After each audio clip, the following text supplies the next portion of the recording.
Matthew 26, the unfinished feast.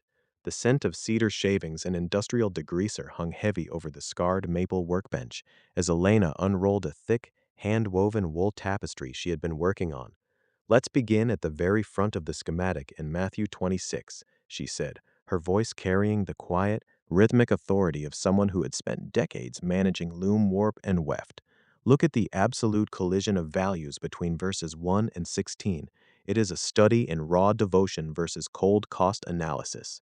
Chloe, leaning against a heavy welding jig with her safety glasses pushed up onto her forehead, traced a finger over the text of verse 7. The woman with the alabaster flask is like a sculptor working with a priceless piece of marble. She doesn't measure, she doesn't check a budget, she just pours out everything she has because she recognizes the structural reality of what is about to happen to him. Javi ran a hand over a piece of salvaged barnwood, his face clouded with a familiar skepticism. But look at the disciples' reaction, Chloe. From a strict project management perspective, throwing away thousands of dollars of resources when people are starving looks completely reckless. It's a massive waste. Arthur, sitting quietly on a low stool behind his wife, adjusted his spectacles and spoke up just enough to support her line of thought. That calculation is the exact flaw in the system, Javi. Look at the very next layout. Judas takes that precise, hyper-practical mindset and goes straight to the establishment. He asks a bottom-dollar business question. What will you give me? 30 pieces of silver, the exact legal price of a dead slave in Exodus.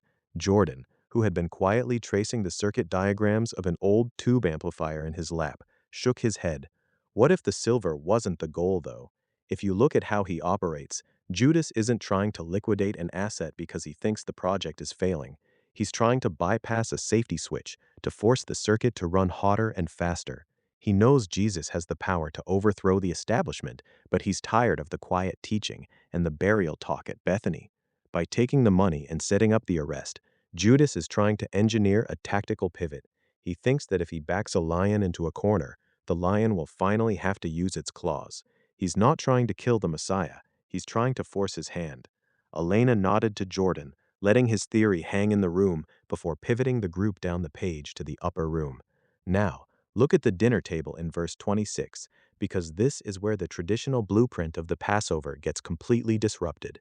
Samuel looked up from his tablet, where he had been mapping out a digital workflow chart of the text. This part feels like an unclosed bracket in a line of code, Elena. Jesus takes a cup, gives thanks, and redefines it as his blood. But according to the sequence of a first-century Seder, there are supposed to be 4 distinct cups of wine based on the promises in Exodus. Samuel continued, tapping his screen. You have sanctification, judgment, redemption, and restoration. Because this happens at the very end of the meal, Jesus is intercepting the 3rd cup, the cup of redemption. But then in verse 29, he throws a wrench into the whole program. He says he won't drink of the fruit of the vine again until the kingdom comes. And verse 30 says they sing a hymn and immediately leave for the mountain. He skips the 4th cup entirely. He leaves the ancient sequence hanging in mid-air, creating a massive narrative suspension, a debt of time that stays unresolved as they walk out into the dark. Miriam wiped a layer of potting soil from her palms and leaned over the workbench, her eyes fixed on the transition to the garden. So they walk out with this unfinished ritual hanging over them, and they land in Gethsemane. Why does the text describe Jesus as suddenly so crushed the moment they enter the orchard? Elena looked across at Miriam, her eyes reflecting the deep emotional intelligence of the text. Because of the environment, Miriam, the name Gethsemane literally translates as oil press, a place where olives are smashed under immense physical weight to extract what's inside. And remember the geography of where they just walked. The Mount of Olives was the historical site of the red heifer sacrifice, a ritual that uniquely required a branch of hyssop to create the waters of purification. He is standing in the place of ultimate crushing, praying about an unfinished cup of liquid on a mountain famous for the hyssop needed for cleansing. The narrative is setting a brilliant trap for our imagination, teasing the exact elements of the cross in John 19, where that missing final cup of wine is ultimately lifted to his lips on a hyssop branch. Miriam let out a slow breath, looking down at the page, and while he's being crushed by that anticipation, his closest friends literally fall asleep in the dirt. It's not malice, it's just a real-world human load limit. Their capacity was completely exhausted. Jordan tapped his pen against his schematic, and that's exactly where Judas's engineered plan completely shatters. Look at verse 47. He arrives with the crowd, steps forward, and gives the signal with a kiss.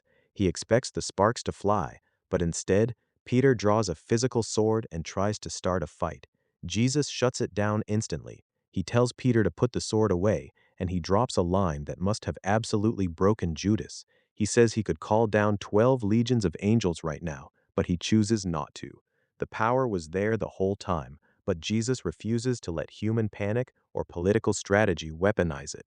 When Jesus willingly lets them bind his wrists, Judas realizes he completely misread the material properties of this kingship. Jesus wasn't waiting for a push, he was waiting to submit to the cross. Jordan is right. If you look at the next chapter, the moment Judas sees Jesus is condemned and isn't fighting back, he experiences immediate, violent remorse and tries to give the money back. He didn't want Jesus dead, he wanted him on a throne, and he tried to use a betrayal to build it. It's the ultimate cautionary tale of trying to force your own design onto the master builder's materials. Elena paused, letting the hum of the makerspace fill the room before guiding them to the final, devastating parallel. Let's finish by looking at how the narrative splits into two simultaneous stress tests of loyalty at the midnight hour. Javi leaned over the bench, his jaw tight.